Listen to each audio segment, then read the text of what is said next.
शिवस्य कवचं स्तोत्रं श्रूयतामिति शानक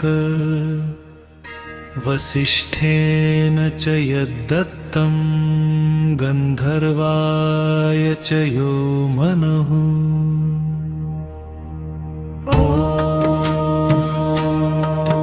ॐ नमो भगवते शिवाय स्वाहेति च मनुः दत्तो वसिष्ठेन पुरा पुष्करे कृपया विभो। अयं मन्त्रो रावणाय प्रदत्तो ब्रह्मणा पुरा स्वयं शम्भुश्च बाणाय तथा दुर्वाससे पुरा। मूलेन सर्वं देयं च नैवेद्यादिकमुत्तमम् ध्यायन्नित्याधिकं ध्यानं वेदोक्तं सर्वसम्मतम्।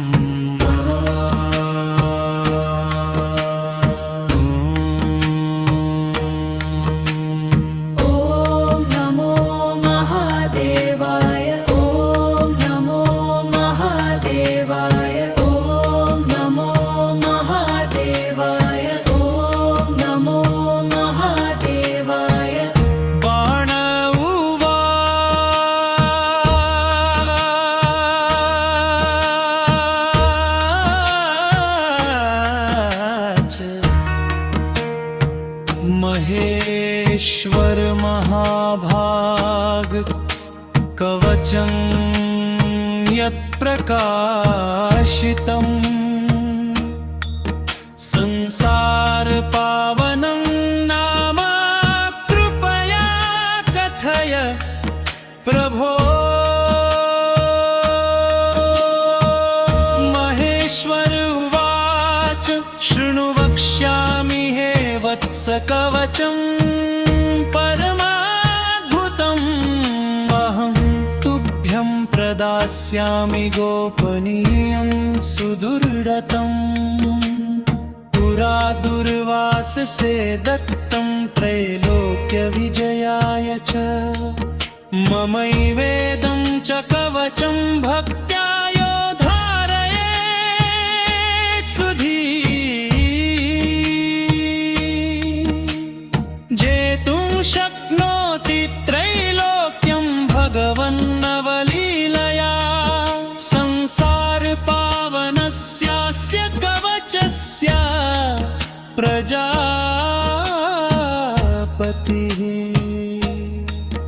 ऋषिश्छन्दश्च गायत्री देवोऽहं च महेश्वरः धर्मार्थकाममोक्षेषु विनियोग प्रकीर्तितः। पञ्चलक्षजपेनैव सिद्धिदं कवचं भवेत् भुवि यो भवेत् सिद्धकवचो मम तुल्यो भवेत् भुवि। तेजसा सिद्धियोगेन तपसा विक्रमेण च हगर्नः वक्षस्थलं नीलकण्ठः पातु पृष्ठं दिगम्बरः। सर्वाङ्गं पातु विश्वेश सर्वदिक्षु च सर्वदा स्वप्ने जागरणे चैव स्थाणुर्मे पातु सन्ततम्। इति ते कथितं बाणकवचं परमाद्भुतम् यस्मै कस्मै न दातव्यं गोपनीयं प्रयत्नतः यत्फलं सर्वतीर्थानां स्नानेन लभते नरः तत्फलं लभते नूनं कवचस्यैव धारणा।